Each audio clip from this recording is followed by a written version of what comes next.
Hello friends, welcome to AWP। Friends, आज हम geography class 10th है chapter 1 resource and development discuss करने जा रहे हैं, जो कि कंप्लीट वन शॉट सीरीज़ होगी। 3 या 4 पार्ट में होगा और फुल PDF भी आपको प्रोवाइड किया जाएगा। So now let's start this chapter. So सबसे पहले हम इस चैप्टर में डिस्कस करेंगे फ्रेंड कि हमारा रिसोर्स एंड डेवलपमेंट क्या है। इस टॉपिक में भी हमारा चैप्टर का नाम है रिसोर्सेस एंड डेवलपमेंट। तो हम समझेंगे कि रिसोर्सेज क्या होता है और उसको डेवलप क्यों किया जाता है। ओके, सबसे पहले हम आपके एनसीईआरटी बुक में दिया हुआ है कि एवरीथिंग अवेलेबल इन आवर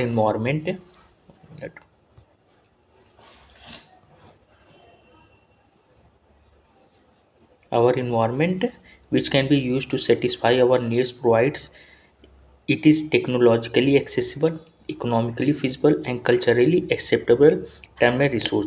मतलब रिसोर्सेज का मतलब क्या है कि जो हमारे इन्वायरमेंट में है वो सब हमारी नीड्स के अकॉर्डिंग, जो हमारी नीड्स को सेटिस्फाई करे, और उसको हम कैसे प्रोवाइड कर सकते हैं आपको, जो टेक्नोलॉजिकली एक्सेसिबल हो। मतलब कोई भी हमारा रिसोर्स है उसको हम टेक्नोलॉजी के थ्रू हम एक्सेस कर सकें, इकोनॉमिकली फिजिबल हो, कि हाँ ऐसा ना हो कि हमारा इनपुट बहुत ज़्यादा है, आउटपुट कम मिल रहा है। मतलब हमने इसमें कॉस्ट बेनिफिट रेशियो की बात कर रहा है कि हम बहुत ज़्यादा मनी इन्वेस्ट कर रहे हैं बट हमको आउटपुट बहुत कम मिल रहा है। ओके, और कल्चरली एक्सेप्टेबल हो। मतलब सपोज जैसे ट्राइबल एरिया वगैरह में आप देखते हैं कि वहाँ पे माइनिंग हो रहा है और वहाँ पे कोई मिनरल वगैरह मिल रहे हैं, तो वहाँ के जो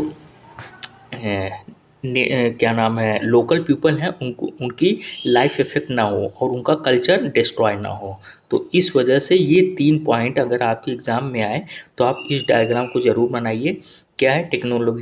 टेक्नोलॉजिकल एक्सेसिबल हो, इकोनॉमिकली फिजिबल हो और कल्चरली एक्सेप्टेबल हो। तो वो हमारा उसको हम एज अ टर्म रिसोर्सेज कहते हैं। इसी को क्यों बोल रहे हैं ये 3 टर्म? क्योंकि रिसोर्सेज तो हमारा सब कुछ है, जितने भी नेचर और अर्थ में हमारे जो कुछ भी पाया जाता है वो एज अ रिसोर्सेज ही होता है। बट क्या हम उस सब को रिसोर्स को यूज़ कर सकते हैं? नहीं यूज़ कर सकते हैं। हम उसी को यूज़ कर सकते हैं जो ये 3 टर्म के लिए सेटिस्फाई हो, इकोनॉमिकली, कल्चरली और technologically. Okay, I hope you will understand my point. So next topic पे हम है आपके एनसीईआरटी बुक में interdependent relationship between nature, technology and institution. मतलब जो हमारा नेचर में सब कुछ दिया हुआ है, इन्वायरमेंट में क्या है, नेचुरल है। जो भी रिसोर्स हमारे क्या है, नेचुरल है, जो हमारी नेचर देती है हमको। और टेक्नोलॉजी और इंस्टीट्यूशन, ये 3 पॉइंट्स के बीच में हमारा हम लोग हैं, ह्यूमन बीइंग क्या करता है, नेचर को यूज़ करता है। कैसे? With the help of technology, with the help of institution. Technology कहाँ पे हम पढ़ते हैं, कहाँ पे स्टडी करते हैं? इंस्टीट्यूशन में।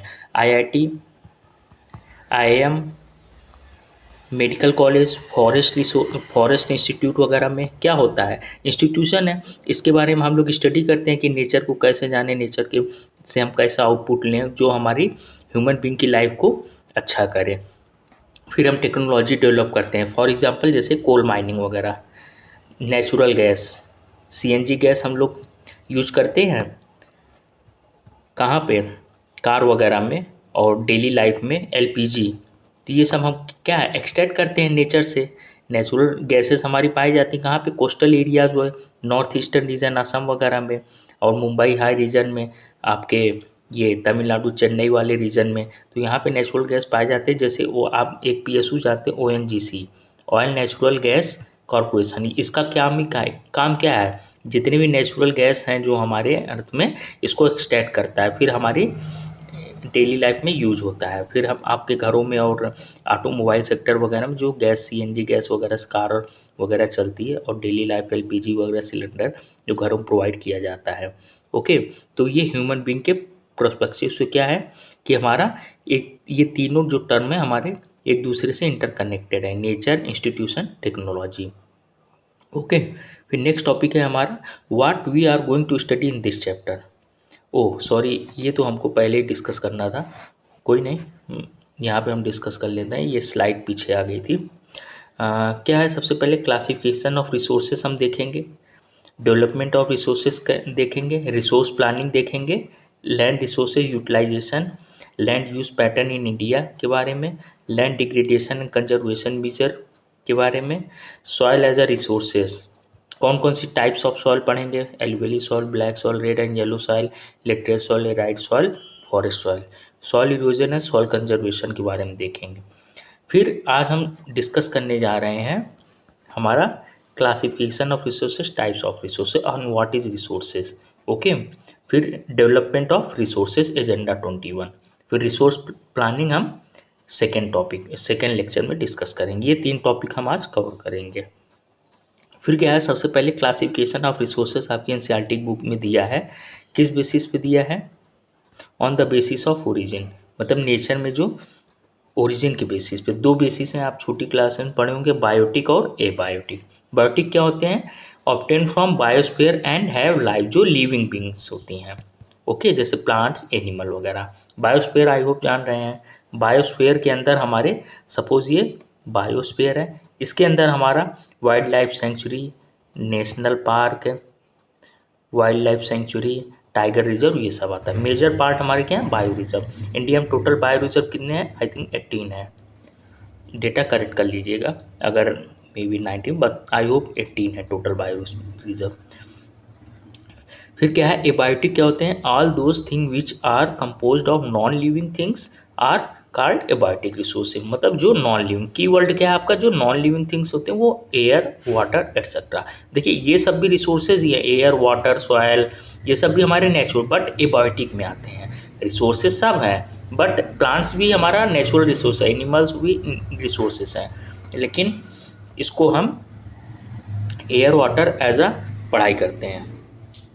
फिर नेक्स्ट है हमारा on the basis of exhaustibility. Exhaustibility मतलब क्या होता है, इसकी टर्म को ध्यान रखिए कि जो हमारे नेचर में जो हमारा पाया जाती है एनर्जी वो एग्जॉस्ट हो जाती है, कुछ हमारे रिसोर्सेस रिन्यू हो जाते हैं, मतलब वो ख़त्म नहीं होते हैं, और कुछ हमारे ख़त्म हो जाते हैं, ज़्यादा उसको हम रीयूज़ नहीं कर सकते हैं। तो एग्जॉस्टिबिलिटी के बेसिस पे हमारा कौन कौन सा है, सबसे पहले रिन्यूएबल है, फिर सेकंड है नॉन रिन्यूएबल। रिन्यूएबल में क्या होता है, the resources which can be renewed or produce by physical, chemical, mechanical process are known as renewable or replaceable resources, मतलब जो हमारे रिन्यूएबल रिसोर्सेज हुए हैं जो फिजिकली, केमिकली और मैकेनिकली प्रोसेस से हम उसको क्या कर सकें, रिन्यू कर सकें। For example solar energy, wind energy. अभी आप देखे होंगे पीएम, अपने प्राइम मिनिस्टर मोदी जी ने पीएम सूर्य घर सोलर टॉप अभी नई योजना स्टार्ट की है कि आप अपने घर पे सोलर पैनल लगाइए और इलेक्ट्रिसिटी जनरेट कीजिए और यूज करिए और उसको भी सेल करिए। तो ये क्यों है, क्योंकि सन में हमारे इनफाइनाइट लॉट्स ऑफ एनर्जी है जो कि कभी क्या होगी, एग्जॉस्ट नहीं होगी। तो वो जो सन की एनर्जी आ रही है उसको आप कन्वर्ट करिए लाइट एनर्जी में और डेली लाइफ में उसको यूज करिए, ताकि जो हमारी इंडिया में जो लाइट है पावर प्रोडक्शन हो रहा है किसकी बेसिस पे, कोल और वाटर की बेसिस पे। तो कोल और वाटर वगैरह ये जो रिसोर्सेज हैं हमारे लिमिटेड हैं, इसको हम फिर से रिन्यू नहीं कर सकते। तो ताकि ये जो रिसोर्सेज हैं कोल, वाटर वगैरह, इसको हम बचा के रख सकें फ्यूचर जनरेशन के लिए। और विंड एनर्जी, विंड चलती है, हम ये पैनल टरबाइन लगा देते हैं, विंड पैनल कहाँ पे ये होते हैं सबसे ज़्यादा, ये राजस्थान, गुजरात के साइड में आपको देखने को मिलते हैं। तो ये क्या करता है, मूव करता है और विंड से हमको एनर्जी प्रोड्यूस होता है जो कि हम दूसरे फॉर्म में यूज करके उसका यूटिलाइजेशन कर सकते हैं। ओके, फिर आता है नॉन रिन्यूएबल। नॉन रिन्यूएबल क्या है, the resources take millions of year in their formation. Yes भाई, आपको छोटी क्लास में पढ़े होंगे क्या फ्यूल्स होते हैं, फॉसिल फ्यूल्स में क्या आता है अपना, कोल आता है, पेट्रोल आता है, नेचुरल गैस आते हैं, ये सब क्या मिलियंस ऑफ ईयर लगते हैं फॉर्मेशन में। फिर some of the resources like metal are recyclable and some like fossil fuels can not be recycle and get exhausted with their use. तो कुछ ये जो फॉसिल फ्यूल्स हैं हम इनको रिसाइकिल नहीं कर सकते हैं। आप देखते हैं पेट्रोल से हमारी क्या ऑटोमोबाइल चलती हैं, कार, बाइक वगैरह, जब पेट्रोल यूज़ हो जाता है 1 लीटर 2 लीटर, क्या हम उसको फिर से रिन्यू कर लेते हैं, नहीं। कोल को हम जला देते हैं, क्या फिर से उसको रिन्यू कर लेते हैं, नहीं। तो इसीलिए हम इसको नॉन रिन्यूएबल बोलते हैं, नेम से ही क्या, जो हम रिन्यू ना कर सकें, दोबारा फिर से यूज़ ना कर सकें, उसको हम नॉन रिन्यूएबल बोलते हैं। आई होप आपको ये टॉपिक समझ में आया होगा। फिर नेक्स्ट सी सेक्शन पे है on the basis of ownership पे। ओनरशिप का मतलब क्या है, आप एक चीज़ देखे होंगे कि प्राइवेट प्रॉपर्टी होती है, आप सुने होंगे, और एक पब्लिक होती है। पब्लिक का यहाँ मतलब है कि गवर्नमेंट की प्रॉपर्टी, और प्राइवेट मतलब इंडिविजुअल प्रॉपर्टी। ये क्या है, ओनरशिप है। मतलब जैसे हमारी आपकी प्रॉपर्टी कुछ है तो हम उसको प्राइवेट इंडिविजुअल रिसोर्सेज बोल देंगे, कि जैसे ये हमारा हाउस है, ये हमारा प्लॉट है, ये हमारी लैंड है। लैंड तो नेचुरल है, लेकिन हम लोग उसको डिवाइड कर लेते हैं ना, कि इसमें सेक्टर में डिवीजन कर लेते हैं, आपका इतना लैंड, इतना मेरा, इस तरह से। तो इसको हम इंडिविजुअल रिसोर्सेज बोल देते हैं। अब कम्युनिटी या पब्लिक के लिए रिसोर्सेज क्या बोलते हैं, there are resources which are accessible to all the member of community. मतलब जो ऐसे रिसोर्सेज जो सभी मेंबर, जो कम्युनिटी हमारी सोसाइटी में लोग हैं, सभी के लिए एक्सेसिबल है। कैसे, for example burial ground, picnic spot, public park. यह होता है ना नेचुरल, नेशनल पार्क है, चिड़ियाघर, ये सब क्या होते हैं, जो गवर्नमेंट के पार्क वगैरह बनाए रहते हैं, पब्लिक ये म्यूज़ियम वगैरह एट्सेट्रा। तो वहाँ पे आप जा सकते हैं, घूम सकते हैं, लेकिन हम वहाँ पे कुछ कंस्ट्रक्शन नहीं कर सकते हैं। क्यों? क्योंकि उस पर गवर्नमेंट का कंट्रोल है। फिर नेक्स्ट आता है on the basis of ownership में थर्ड, नेशनल रिसोर्सेज। इसमें क्या होता है, रिसोर्सेज बिलोंग टू नेशन। जो नेशन मतलब वही जो अपने कंट्री, जो गवर्नमेंट के पूरे रिसोर्स। जैसे आप देखते होंगे आर्मी कैंट होता है, रेलवे होते हैं, रेलवे के लैंड, रेलवे ट्रैक, तो वो सब क्या हुआ, नेशनल रिसोर्सेज हो गए। Okay, but for understanding resources coming under the territory of country known as national resource. For example जैसे all mineral and water resource, ये सब क्या है, नेशनल रिसोर्स। अभी कहीं भी आप माइनिंग करिए, मिनरल वगैरह को एक्सट्रैक्ट करिए, आप वहाँ से उसका मिसयूज़ नहीं कर सकते, जहाँ पे गवर्नमेंट का वो रहता है पूरा। हम और आप, अगर आपके गांव या आपके टाउन में कोई मिनरल मिलता है, तो आप ये नहीं कहेंगे कि ये हमारी लैंड में निकला, ये मिनरल मेरा है। नहीं, गवर्नमेंट को पता चलेगा, वो पूरा मिनरल रिसोर्सेज जो होंगे क्या करेगी, कैप्चर कर लेगी। हाँ, आपको उसका बेनिफिट वो देगी कि चलिए आप आपकी लैंड पे है, हम आपको इतना प्रॉफिट और इतना पैसा दे रहे हैं। बट आप मिनरल्स को पूरा अडॉप्ट नहीं कर सकते हैं। जैसे फॉरेस्ट हो गए, हिमालयन फॉरेस्ट, वेस्टर्न घाट, ईस्टर्न घाट, ये सब क्या है, ये नेशनल रिसोर्सेज हमारे। वाइल्ड लाइफ हो गए, land with in political boundaries. और ओशनिक एरिया में हमारा कहाँ तक होता है, नेशन की प्रॉपर्टी 12 नॉटिकल माइल, मतलब 22.2 किलोमीटर। सपोज जैसे मुंबई हमारा ओशनिक बॉर्डर पे है ना, कोस्टल एरिया पे, तो मुंबई जो वहाँ पे समुद्र ओशियन से लेके 22 किलोमीटर ओशन तक हमारा इंडिया का वो है, क्या नाम है, प्रॉपर्टी बिलोंग करता है। उसके आगे नहीं, उसके आगे हम कहेंगे इंडियन ओशन है, तो वो हमारा नहीं है। मतलब इंडियन ओशन में हमारा 22.2 किलोमीटर तक नेशनल प्रॉपर्टी है वो। ओके, फिर आता है इंटरनेशनल रिसोर्सेज में, जो रिसोर्सेज किसी के नहीं होते हैं। मतलब वो पूरे वर्ल्ड में जितने नेशन है वो सब एक इंस्टीट्यूशन बनती है और उसको रेगुलेट करती है, तो उसको हम स्पीक नेशन, जैसे हम लोग पढ़े ना यूएनडीपी वगैरह, ठीक, यूनाइटेड नेशन, इस तरह से। जैसे एक्सक्लूसिव इकोनॉमिक जोन हम लोग बना देते हैं 200 नॉटिकल माइल्स तक की। यहाँ पे क्या होगा कि कोई भी पर्टिकुलर कंट्री का कोई भी पर्टिकुलर कंट्री वहाँ पे कुछ कर नहीं सकती है, वो इंडिविजुअल कंट्री के लिए नहीं है, जबकि एक इंटरनेशनल इंस्टीट्यूशन उसको क्या करेगी, रन करेगी। सपोज़ यहाँ पे कोई आइलैंड मिला 200 नॉटिकल माइल्स के उधर, एक्सक्लूसिव इकोनॉमिक जोन, तो वहाँ पे कोई कंट्री अपना दावा नहीं करेगी कि ये हमारा रिसोर्सेज नहीं, उस पर वो इंटरनेशनल इंस्टीट्यूशन उसको लेकर उस वो अपने अकॉर्डिंग रन करेगी। तो जिस कंट्री को वो रिसोर्सेज ज़रूरत होगी उसको वो प्रोवाइड करेगी, उसके भी रूल्स रेगुलेशन होते हैं। आई होप आपको on the basis of ownership भी रिसोर्सेज समझ में आ गया होगा। तो नेक्स्ट टॉपिक पे चलते हैं, on the basis of status of development. ये क्या है, पोटेंशियल रिसोर्सेज। इसका मतलब क्या होगा, आप लोग पढ़े होंगे फिजिक्स में, वर्क एनर्जी, पोटेंशियल एनर्जी वगैरह। क्या, resources which are found in a region but have not been utilize. Developed resources क्या, resources which are surveyed and their quality and quantity have been determined for utilization. The development of resources depend on technology and level of their feasibility. तो developed resources में क्या है कि जो quality और quantity में हो, क्वालिटी भी हो उसका, जो रिसोर्सेज की क्वालिटी में हो और काफ़ी लार्ज क्वांटिटी में हो, और उसका हम यूटिलाइजेशन कर सकें। ये देखिए, क्वालिटी एंड क्वांटिटी में हो और हम उसका यूटिलाइजेशन कर सकें, किसके लिए, as a with the help of technology and level of their feasibility. Okay, फिर स्टॉक्स क्या मतलब है हमारा, material in the environment which have the potential to satisfy human needs but human being do not appropriate technology to access these are stock. मतलब stock में क्या है, जैसे सपोज है हमारे केरला रीजन, तमिलनाडु रीजन में थोरियम पाया जाता है। थोरियम क्या है, हमारा रेडियो एक्टिव मेटल है, इससे हमारी बहुत ज़्यादा एनर्जी हम प्रोड्यूस कर सकते हैं। बट अभी क्या है, इसके लिए टेक्नोलॉजी हमारी उतनी नहीं है कि हम इसको ज़्यादा से ज़्यादा लार्ज अमाउंट में यूज़ कर सकें।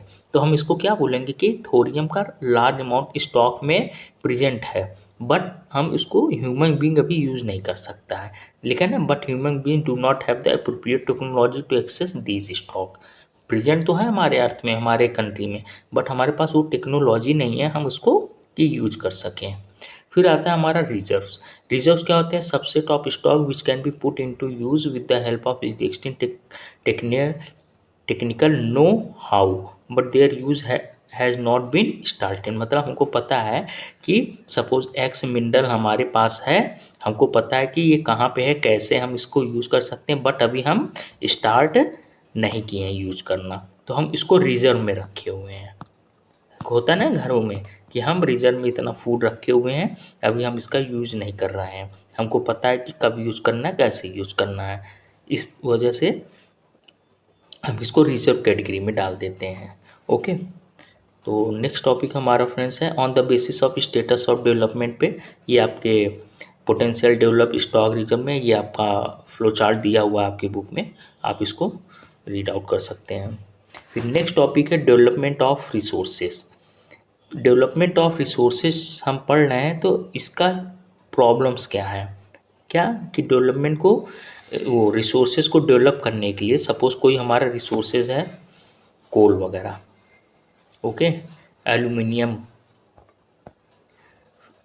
नेचुरल गैस, अब हमको इसको एक्सेस करने के लिए, डेवलप करने के लिए प्रॉपर हमको डेवलप करना है कोल को, माइनिंग वगैरह करने के लिए क्या क्या हमारी प्रॉब्लम हो सकती हैं कि हम इसको एक ह्यूमन बीइंग के लिए, हमारे लिए यूटिलाइजेशन कर सकते हैं।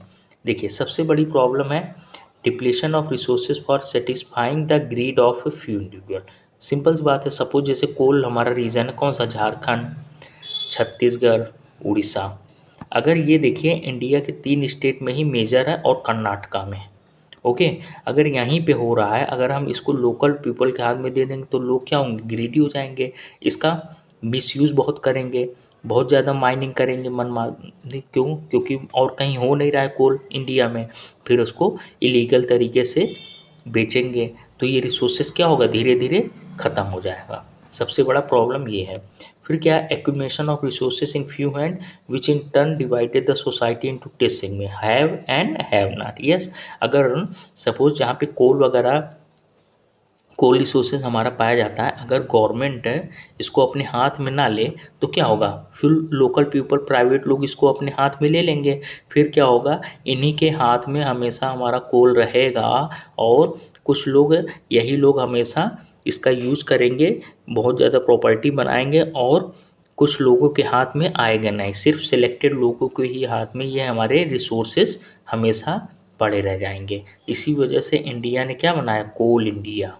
आप सुनोगे ये क्या है, पीएसयू है, क्या बनाया है, कोल इंडिया लिमिटेड, ताकि गवर्नमेंट इसको अपने हाथों से रन करती है, ताकि ये ना हो कि सिर्फ 1% लोगों के हाथ में पूरा की पूरी कोल माइनिंग हो और बाकी लोगों के हाथ में ना हो। तो ऐसे क्या होगा, पूरी की पूरी ये जो माइनिंग की प्रॉपर्टी उन्हीं लोग रहेगा, उसको मिसयूज़ करेंगे और बहुत ज़्यादा इसका एक्सप्लॉयटेशन करेंगे। थर्ड प्रॉब्लम क्या है, indiscriminate exploitation of resources has lead the global ecological crisis such a global warming, ozone layer depletion. Yes, अगर कोल किसी के हाथ में बहुत ज़्यादा हो गया, जैसे यूरोपियन कंट्रीज़ के स्टार्टिंग में था, उन्होंने कोल का खूब यूज़ किया, और आज क्या बोलते हैं कि नहीं नहीं कोल का प्रोडक्शन कम करिए, कोल का यूज़ कम करिए, ग्लोबल वार्मिंग हो रहा है, ओजोन लेयर डिप्लीशन हो रहा है।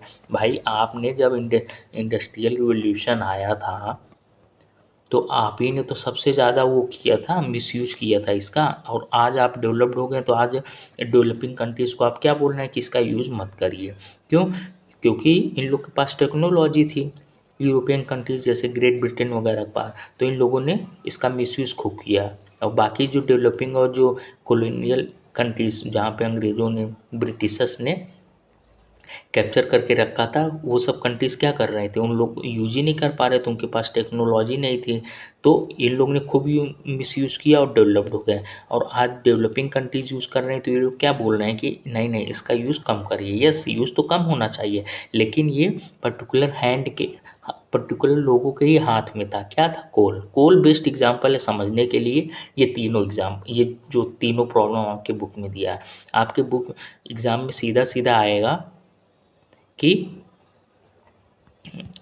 ये आएगा कि मेजर प्रॉब्लम क्या क्या है डेवलपमेंट ऑफ रिसोर्सेज के। तो आप ये तीनों पॉइंट आप सीधा सीधा लिख देंगे, आपको अच्छे नंबर मिलेंगे।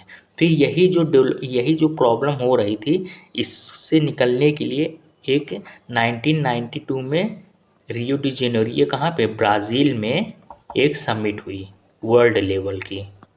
वर्ल्ड के सभी कंट्रीज आए। क्यों? Sustainable existence, sustainable development is essential. मतलब सस्टेनेबल डेवलपमेंट का मतलब क्या है कि हमारा जो रिसोर्सेज है हम उसको ऐसे यूज करें ताकि आने वाली न्यू जनरेशन के लिए भी वो हमारा रिसोर्सेज बचा रहे, इसका ज़्यादा मिसयूज ना करें। जैसे कोल हो गया, वाटर वगैरह हो गया, नेचुरल गैस हो गई। तो 1992 में क्या हुआ, अर्थ समिट हुआ, तो उससे हमारा निकल के आया एजेंडा 21। एजेंडा 21 मतलब एक गाइडलाइन बना कि ये सभी कंट्रीज़ इसको फॉलो करेंगे।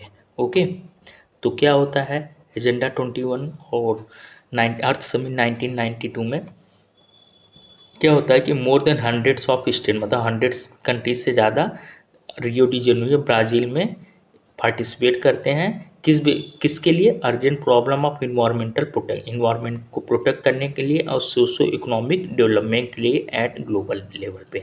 ये 3 पॉइंट आप सीधा लिखेंगे। अर्थ समिट 1992 क्यों हुआ? समिट किस लिए हुआ? Address urgent problem of environmental protection and socio economic development at global level. कहाँ पे? ब्राज़ील में। तो इससे हमारा क्या निकल के आया? फॉरेस्ट का प्रिंसिपल निकल के आया, जो एजेंडा 21 गाइडलाइन के नाम से जाना जाता है। तो किसके लिए? सस्टेनेबल डेवलपमेंट के लिए। ये क्या होता है? मोस्ट इंपॉर्टेंट ये डिफिनीशन आप लर्न कर लीजिए कि development should take place without damaging the environment. Development in present should not comprise with the needs of the future generation. जो हमारा डेवलपमेंट हो रहा है, इन्वायरमेंट को डैमेज ना हो, एक ही वर्ड है, damaging environment. Okay, environment damage ना हो और जो हम उसका यूज़ कर रहे हैं फ्यूचर जनरेशन के से कंप्रोमाइज़ ना करें। अभी हम यूज़ करें बट फ्यूचर जनरेशन के लिए भी हम बचा के रखें। ओके, फिर ये आपका रियो डी जेनेरो, ये कहाँ पे? साउथ अमेरिका कंट्री ने, ब्राज़ील कंट्री में। फिर एजेंडा 21 क्या होता है? एजेंडा 21 का मतलब हमारा है local government should draw local agenda. Local agenda draw करने किस लिए? Common interest, mutual needs, share responsibility. कैसे? इन्वायरमेंटल डैमेज, पुअर्टी, डिजीज से, कि हम कोई भी रिसोर्स वगैरह यूज़ कर रहे हैं तो इन्वायरमेंट को डैमेज ना हो, एक मिनिमम लेवल यूज करें, ऐसा नहीं उसका हम एक्सप्लॉयटेशन करें। ये कहाँ पे आया हमारा एजेंडा 21? डिक्लेरेशन 1992 अर्थ समिट से निकल के आया। अच्छा, क्या इसका टारगेट क्या था? एजेंडा 21 का टारगेट क्या आया? Achieving global sustainable development. Most important point, आप ये पॉइंट जरूर लिखेंगे एजेंडा 21 के बारे में। अचीविंग, इसका गोल क्या है? Achieving global sustainable development. Okay, so friends, हम नेक्स्ट लेक्चर में नेक्स्ट टॉपिक डिस्कस करेंगे रिसोर्सेज प्लानिंग। ये भी काफ़ी इंपॉर्टेंट है। Why do we need resource planning? अभी तक हमने रिसोर्सेज के बारे में पढ़ा, रिसोर्सेज होते क्या हैं, उसके क्लासिफिकेशन पढ़े, what is resources and classification, और रिसोर्सेज को डेवलपमेंट में क्या क्या प्रॉब्लम होती हैं और डेवलपमेंट क्यों ज़रूरी है, और डेवलपमेंट का रिसोर्सेज का एक्सप्लॉयटेशन ना हो, इन्वायरमेंट का एक्सप्लॉयटेशन ना हो, इसके लिए हमने अर्थ समिट के बारे में पढ़ा। उससे हमारा निकल के क्या आया? एजेंडा 21। ओके, तो नेक्स्ट क्लास में हम रिसोर्स प्लानिंग पढ़ेंगे। आई होप आपको आज का लेक्चर पसंद आया होगा। प्लीज़ इसको लाइक करिए, सब्सक्राइब करिए और शेयर करिए अपने फ्रेंड्स में। Thank you.